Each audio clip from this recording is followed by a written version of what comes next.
Olá, seja muito bem-vindo e bem-vinda ao podcast Emagrecimento e Bem-Estar da BHFM. Eu sou a Débora Rodrigues, nutricionista e professora do UniBH. Saiba mais sobre o melhor campus da cidade em unibh.br. Hoje a gente vai conversar sobre um tema muito atual, que é o uso das canetas emagrecedoras. Como é o manejo nutricional, quais os cuidados a gente deve ter. E aí, para falar sobre esse assunto, eu convidei uma nutricionista maravilhosa, que é a Luciana Guimarães Tertuliano. Ela já esteve aqui em outros momentos com a gente.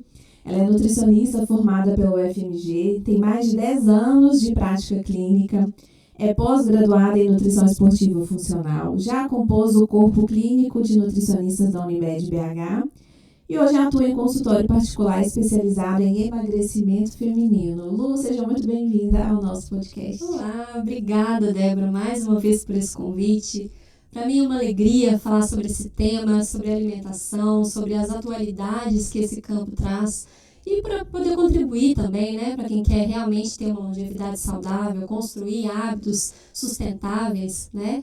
Então é sempre uma satisfação para mim. Obrigada. Nós que agradecemos, né? Vou começar com a pergunta básica. O que são essas canetas emagrecedoras? Você consegue dar uma definição fácil para a gente entender? Claro, vamos lá. Bom, basicamente as famosas canetinhas são medicações injetáveis à base de hormônios análogos, são sintéticos, né? O que quer dizer análogo? Quer dizer que é uma substância similar a um hormônio que nosso próprio corpo produz, né? A nível intestinal. E por que ficou tão famoso, né? Por que essas canetinhas não saem da boca do brasileiro hoje? Porque é uma ferramenta muito promissora para o combate à obesidade. Então, a gente teve um grande boom aí em 2014, né? Tem mais de 10 anos que a gente fala sobre o assunto, nos congressos nacionais e internacionais aí de obesidade. Quando a gente teve, em 2014, lá, o Victoza, o Saxenda, né? Que foi o grande boom. Por que isso, né, veio à tona? Porque apresentaram resultados de emagrecimento muito rápidos, né? Então, desde essa data até os momentos atuais, os laboratórios têm se dedicado para poder trazer tecnologias de ponta para apresentar medicações com menos efeitos colaterais, né, e com um alcance, né, maior. Então, trazendo mais resultados para o paciente. Então, desde o Saxenda, o Victoza, mais recentemente o Ozempic, né? E agora, a última novidade do momento é o Mounjaro. Né? O que o Mounjaro trouxe de diferencial? Né? Até então, nós tínhamos análogos do GLP-1, que é um desses hormônios que o nosso corpo produz. Né? E o Mounjaro não, ele já é um duplo agonista. O que é isso? Além do GLP-1, ele traz uma influência sobre o GIP, que é um segundo hormônio. Então, a capacidade de contribuir para o processo de emagrecimento aumentou, né? Então, essa é a grande novidade, tem se falado muito, mas, claro, que envolve todos os cuidados para esse tipo de terapia, né? E aí você falou que a proposta basicamente é promover o emagrecimento rápido. E aí você citou alguns hormônios, enfim. Como, de fato, elas atuam no organismo? Certo, são 3 mecanismos principais, né? O primeiro ponto, ele reduz a fome. Né? O GLP-1 é um hormônio que age diretamente no nosso sistema nervoso central. Ou seja, lá no nosso hipotálamo, numa região do cérebro, existe um centro regulador de fome e saciedade. Então, ele atua aumentando a nossa saciedade ao longo do dia. Então, esse paciente relata que ele tem menos apetite ao longo do dia. Esse é o primeiro mecanismo. O segundo dele ele retarda o esvaziamento gástrico, ou seja, toda vez que a gente faz uma refeição, aquela comida que fica ali em processo digestivo no estômago, ela fica um pouco mais de tempo permanente ali. E esse tempo também contribui para a liberação de substâncias que comunicam para o nosso cérebro que nós estamos saciados. Então, tanto o paciente já não consegue comer o mesmo volume de comida, né, por já ter esse esvaziamento lentificado, e também ele não consegue comer com uma grande frequência, né? Então, esses são 2 pontos muito importantes.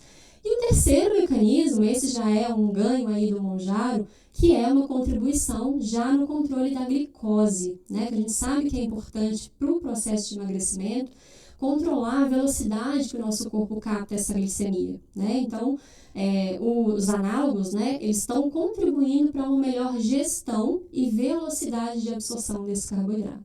Então, resumindo, né, o paciente tem menos fome, consegue comer menos volume de comida ao longo do dia, e isso contribui para uma queda, né, de consumo calórico e, consequentemente, para uma perda de peso muito mais rápida, muito mais acelerada. Na verdade, as pessoas querem, muitas vezes, usar os medicamentos para pular uma etapa, que é a mudança do estilo de vida, né? Mas, aí eu queria que você esclarecesse pra gente, tem como fazer isso? Olha, eu vou usar só o medicamento e não vou mudar o estilo de vida. Então, aí é que mora o grande perigo, né, Débora? Porque, embora a gente tenha cada vez mais medicações, cada vez mais com tecnologias avançadas, com efeitos colaterais cada vez menores, independente da terapia que você vai fazer, e aqui medicamentosa ou não, seja uma estratégia nutricional para emagrecimento, ela precisa vir acompanhada do que a gente chama de MEV, né, nos estudos, mudança de estilo de vida. Então, nenhum medicamento, nenhuma terapia vai substituir os estímulos que o nosso corpo precisa para um bom equilíbrio. Então, o que são? Quais são? Né? Puxa, cuidar de uma alimentação equilibrada, com fruta, com verdura, com legume, né? Que isso cada vez mais está diminuindo o consumo do brasileiro. Né? Um cuidado em gestão do estresse. Não é à toa que, né, o brasileiro está no ranking mundial de estresse, de população mais ansiosa do mundo. Né? Gestão do estresse, manejo do sono, né? As pessoas estão trabalhando cada vez mais, dormindo mais tarde para dar conta de gerir um dia que não se sustenta, né? Com tantas atividades. Então, cuidar do intestino, cuidar, né, da hidratação. Então, tudo isso é o que vai sustentar, de fato, o emagrecimento para que, independente da estratégia ou não, esse emagrecimento seja duradouro, né, a longo prazo. Então, aí, duradouro, quanto seria isso, mais ou menos? Então, é difícil colocar em números, né? Porque cada pessoa vai ter uma resposta diferente. O que a gente sabe é, à medida que a gente faz uma estratégia junto com a mudança de estilo de vida, a gente consegue minimizar os reflexos naturais que o metabolismo mesmo coloca como... Eu vou colocar assim como uma defesa, né? Porque, por incrível que pareça, gente, o nosso corpo ele não gosta de emagrecer, né? Existe um conceito muito escrito na literatura que chama set point. A gente começa a emagrecer, sendo que no meio do processo a gente encontra um platô. O que é esse platô? É o seu corpo se defendendo porque ele não está entendendo que está... Se você tem comida disponível, você diminui o seu consumo calórico, mas ao mesmo tempo o corpo tenta te proteger de uma possível inanição, né? Então, automaticamente, o seu corpo começa a produzir alguns hormônios que diminuem a velocidade desse metabolismo para te proteger. E se você não faz esse acompanhamento com um profissional adequado, com um nutricionista, com um médico, para regular os seus hormônios, a chance de você ter um reganho de peso e ficar ali no efeito sanfona é imenso, né? Então, o fato é, a gente não tem como periodizar, olha, você vai perder 10 quilos em 3 meses. É possível? É possível, mas a gente sabe que essa perda a mais médio e longo prazo, não sendo uma perda de peso muito rápida, porque o nosso corpo ele tem um limite também de oxidação de gordura. Né? A gente tem que considerar isso. Uma perda de peso muito rápida, geralmente, ela comete ali um prejuízo em termos de massa muscular. Então, um emagrecimento sustentável é aquele que não prejudica a sua massa muscular e ele mantém uma taxa metabólica ativa do seu corpo. Né? Isso sim é sustentável a médio e longo prazo. Ou seja, se a pessoa aderir à medicação e também mudar o estilo de vida, pode ser, inclusive, que a perda de peso seja até mais intensa, exatamente, né? E aí, o que acontece quando ela interrompe o uso? Eu acho que essa é a questão de todo mundo, né? Sim. A dúvida. E não é difícil de responder essa pergunta, né? Porque se a gente deixa de usar uma medicação que age, a princípio, regulando o centro de fome e saciedade, naturalmente o desmame dessa medicação vai fazer esse paciente ter um retorno, né, dessa fome um pouco mais acentuada. Né? A glicose pode ser que venha a ter alguma oscilação importante, e essa oscilação por si só também faz esse reganho acontecer. Né? Então, não tem como a gente mensurar, porque realmente cada paciente tem respostas completamente diferentes. A resposta que ela vai ter depende das mudanças que ela se dispôs a seguir, né, de mudança de estilo de vida, não só do uso da medicação, mas também, né, do organismo dela, qual vai ser a resposta individual, que isso aí não dá pra gente mensurar, né? E aí, Lu, durante o uso, quais são os principais efeitos colaterais? Olha, o que eu mais tenho observado no consultório são os sintomas gastrointestinais, desde náusea, né, um certo enjoo ali pela manhã, podendo chegar a vômitos, né? Hoje, coincidentemente, hoje pela manhã atendi uma paciente que me procurou muito ansiosa por essas questões gastrointestinais, inclusive ela queria fazer um exame de alergia alimentar, porque segundo ela não conseguia comer nada, né? Todos os alimentos que ela colocava na alimentação dela, ela tinha desconforto. E muitos gases a ponto de causar dor mesmo.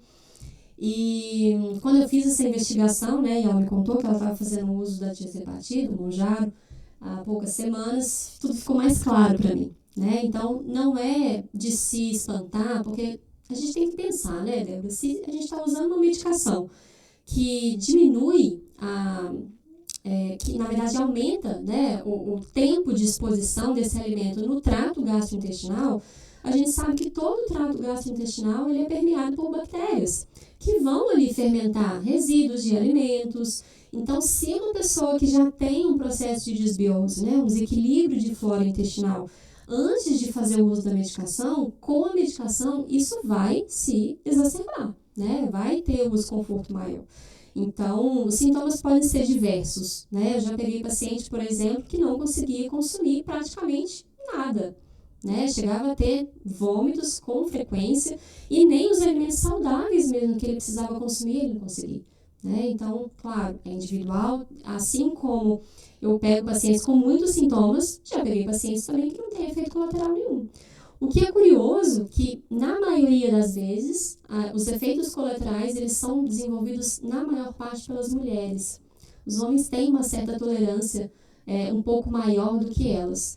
E aí a coisa fica mais desafiadora quando se tratam de mulheres pós-menopausadas, né? Então, os efeitos a nível de massa muscular, de prejuízo de músculo, a gente tem que redobrar os cuidados para que não tenha esses efeitos aí. E aí, pensando em tantos efeitos gastrointestinais que você colocou, é natural a gente pensar que a alimentação precisa ser ajustada, né, nesse sentido. Então, o exemplo que você deu, a pessoa não conseguia nem comer o que ela precisava de fato comer. Porque não é só emagrecer, a gente tem que emagrecer com saúde. Exato. E aí, nesse caso, a gente precisa ajustar a alimentação. Não posso simplesmente tomar a medicação e achar que está tudo certo, né? Sim. E esse é um ponto muito importante, Débora, que acho que cabe a nós profissionais, né, nutricionistas, oferecer uma terapia complementar, né? Não é a medicação por si só que vai fazer o efeito acontecer de uma forma saudável. Então, né, depois que eu já li extensamente sobre o assunto, eu já atendi diversos pacientes, eu desenvolvi no meu consultório um protocolo específico para esse tipo de paciente que pretende ou já faz o uso dos análogos de GLP-1, para que a gente realmente cerque tudo que possa vir a acontecer, né? E esse cuidado, ele começa antes do início do uso desse tipo de medicação. É um preparo que você faz, um preparo. Por quê? Eu faço um check-up metabólico, né? Para garantir que, como estão, para a gente investigar, na verdade, como estão os estoques de algumas vitaminas que são essenciais para que o funcionamento do fígado esteja ok, o funcionamento da tireoide esteja ok. Então, eu estou falando de vitaminas do complexo B, de uma B12, de uma ferritina, de selênio, de zinco, de vitamina A. Então, todas essas vitaminas têm que ser avaliadas, sim, por um profissional nutricionista. E mesmo que, eu escuto muito isso no consultório, não, as vitaminas estão ótimas, né? A famosa frase que o médico repete, não querendo contrariar, mas a avaliação nutricional é completamente diferente da avaliação médica, né? Então, essas vitaminas, estando dentro dos valores de referência, não garantem um bom funcionamento. Então, existem sim valores ótimos para a gente ter a segurança, né, para que esse paciente passe por um protocolo de emagrecimento, de restrição calórica, para que o próprio estoque dele consiga se sustentar a médio e longo prazo, né? Então, essa primeira fase, a fase 1 do protocolo, é um preparo antes de ele começar. Eu faço um rastreio de como que está a massa muscular dele, porque se existir alguma deficiência de músculo, a gente já vai trabalhar isso antes, né?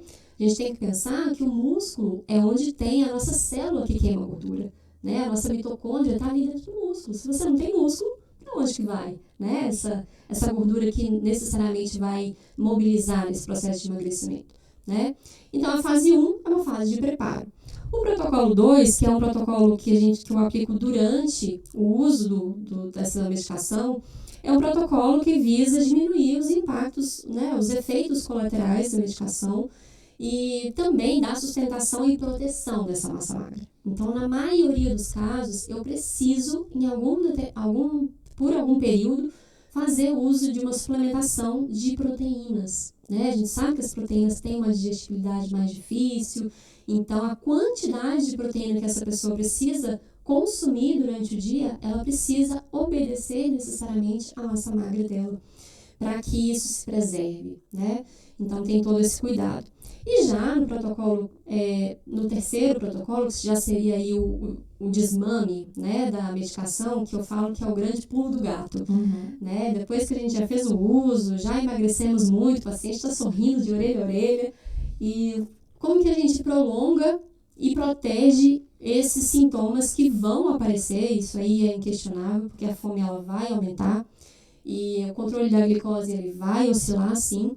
E aí que eu uso estratégias nutricionais e aí suplementar também, tem várias estratégias que a gente pode usar para que a gente consiga postergar, né, prolongar, essa sensação de saciedade, né?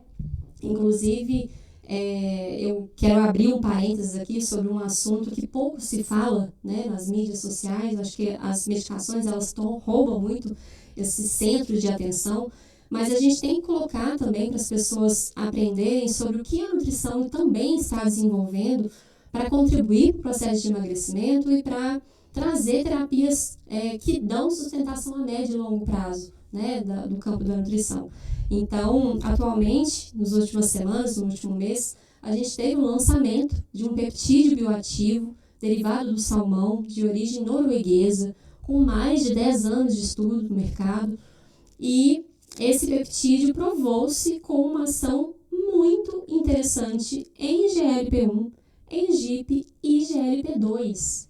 E isso nenhum análogo hoje faz por nenhum tratamento medicamentoso, né? Então, quando ele também age em GLP-2, a gente consegue tanto potencializar a absorção de alguns nutrientes, eu preservo a integridade dos enterócitos, que são as células do intestino, e esse paciente ele fica muito mais estável em termos de saciedade. E por não ser um hormônio, ele não inibe a nossa produção endógena, né? A produção natural do nosso corpo de hormônios. Então, como que ele age? Esse tipo de peptídeo, ele degrada uma enzima que chama DPP4. E essa enzima, o que ela faz? Ela degrada os hormônios que dão a saciedade. Então, se ela não funciona, se essa enzima ela é inativada, os nossos hormônios que dão saciedade se prolongam por mais tempo. Então, eu não preciso de mais hormônios, eu preciso de um tempo de atuação mais prolongado. E esse peptídeo traz essa novidade. Então, como outras várias ferramentas, tá? E aqui eu não estou fazendo propagandas desse peptídeo, mas essa é uma das ferramentas de muitas outras que podem ser tanto suplementares quanto alimentar mesmo, com alimentos, para prolongar essa sensação de saciedade, né? Então, tem muito da nutrição que a gente pode explorar nesse campo para contribuir para que se prolongue esse período de emagrecimento para que seja duradouro. Maravilha, Lu. E aí, essas medicações, elas podem mascarar algum problema comportamental, algum problema de relação com a comida? Esse é um ponto muito importante, Débora. Assim, o que a gente sabe, né? Como essa medicação age, eu já expliquei um pouquinho, né, esses análogos, eles agem a nível do sistema nervoso central, né? A gente sabe que o nosso centro de controle de fome e saciedade, ele está ali, né, no nosso cérebro. E aqui eu estou falando de fome fisiológica, tá? É aquela fome onde os hormônios sinalizam para vários órgãos que a gente está com uma necessidade de alimentar, certo? Então, quais são os sintomas? Barriga ronca, às vezes dá um pouquinho de tremedeira porque a glicose cai, às vezes tem uma visão escurecida. Então, esses sintomas, eles são amenizados com o uso da medicação. Só que tem um outro ponto muito relevante que não se fala, que é a fome hedônica. E o que é a fome hedônica? Aquela fome que busca a alimentação por fonte de prazer, de recompensa, por conforto emocional, né? Que é uma fome mediada por dopamina, que é um neurotransmissor que dá o prazer pra gente. Então, pensando, puxa, o brasileiro ele tá num estilo de vida super ansioso, trabalhando muito, mal, às vezes tem tempo para fazer uma atividade física, né? Um estilo de vida ainda não ajustado, né? Não tem uma qualidade de vida. Será que esse tipo de medicação vai ser interessante para esse perfil? Né? A gente consegue ter um ajuste hormonal, sim, para que ele tenha menos estímulo fisiológico, mas a fome hedônica ela não é silenciada. Né? Então, o que eu volto a falar, né? Essas terapias, elas são complementares, elas nunca devem andar juntas, né? Eu reforço, né? A prescrição ela deve ser médica, o manejo da alimentação, né? O manejo nutricional cabe a nós, mas a sustentação desse processo precisa envolver um terapeuta, um bom psicólogo, né? Para tratar as questões emocionais, um personal para adequar o tipo de treino. Então, a obesidade ela é uma doença multifatorial, né? Não dá aqui para a gente resumir uma terapia no medicamento, muito menos somente em dieta, muito menos em somente o treino. Né? Então, cuidado também com a saúde mental é muito importante. Pode sim, então respondendo a sua pergunta, pode sim mascarar fatores emocionais e inclusive vejo essa dificuldade nos meus pacientes, porque eu já atendi também pacientes que tiveram um tempo de uso desses análogos, mas mesmo assim eles comiam mesmo sem ter vontade de comer, porque é a busca pelo prazer. Né? Então, esse realmente ainda a gente não teve uma resposta com essa medicação. Teve um sucesso, né? Exato. Porque, assim, no bem da verdade, não existe uma alternativa única, né? Como você colocou, a obesidade ela é multifatorial. E sendo multifatorial, são vários fatores que a gente tem que controlar. E, de fato, a gente não pode isolar. Falar assim, olha, isso aqui vai resolver seu problema e esquecer do restante. Exato. Então, acho que isso resume bem Sim. a sua fala hoje, né? Mudança de estilo de vida, pode usar a medicação conforme a indicação médica, enfim. Sim. Mas a mudança do estilo de vida, ela é obrigatória, não é isso? Com certeza. Entendi direitinho? Passou na prova. Sei, então tá bom. Lu, queria muito te agradecer mais uma vez por ter estado aqui. Obrigada pelas suas contribuições. Queria já aproveitar, pessoal, antes que ela fale aí com vocês. Não sei se todos sabem, mas eu estou grávida. Lara está quase nascendo. E aí eu vou sair de licença. E a pessoa maravilhosa que vai me substituir nesse período é a Luciana. Então eu quero que vocês recebam com muito carinho, assim como me receberam. E aí, enfim, ficarei disponível aí também para tirar dúvidas. Se vocês tiverem alguma questão, podem me encaminhar também. Mas, por hora, quem vai comandar o podcast de Emagrecimento e Bem-Estar é a Luciana. Então, seja muito bem-vinda. Obrigada, me sinto muito honrada. E, nossa, que responsabilidade substituir essa professora maravilhosa, né?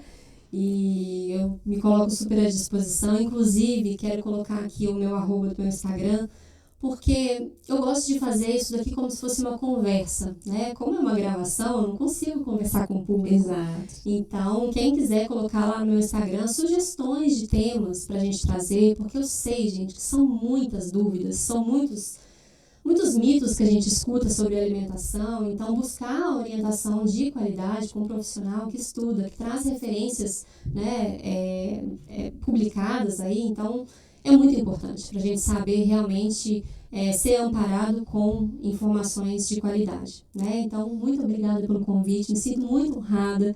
Desejo a você uma ótima hora, né, de nascimento dessa bebezinha linda aí, que a gente já está à espera.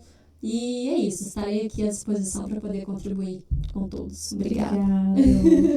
Pessoal, aproveitem, tá? Porque tem muito conhecimento aqui para vocês. Então, mandem sugestões, entrem no Instagram da Lu. Tenho certeza que as contribuições de vocês vão ajudar muito, até para ela construir mesmo um raciocínio, uma linha de pensamento aí que vai conduzir vocês ao melhor conhecimento possível dentro da nutrição.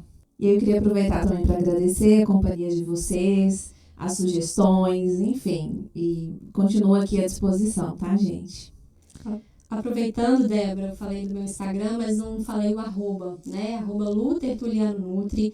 Para quem quiser me mandar uma mensagem, falar o que achou do podcast, vai ser uma alegria para mim. Quem quiser deixar também uma sugestão de temas aí para a gente desenvolver ao longo das semanas, pode me mandar uma mensagem por lá. Se quiser me mandar no meu WhatsApp, 996347193, também estarei recebendo sugestões e vai ser uma alegria fazer aqui.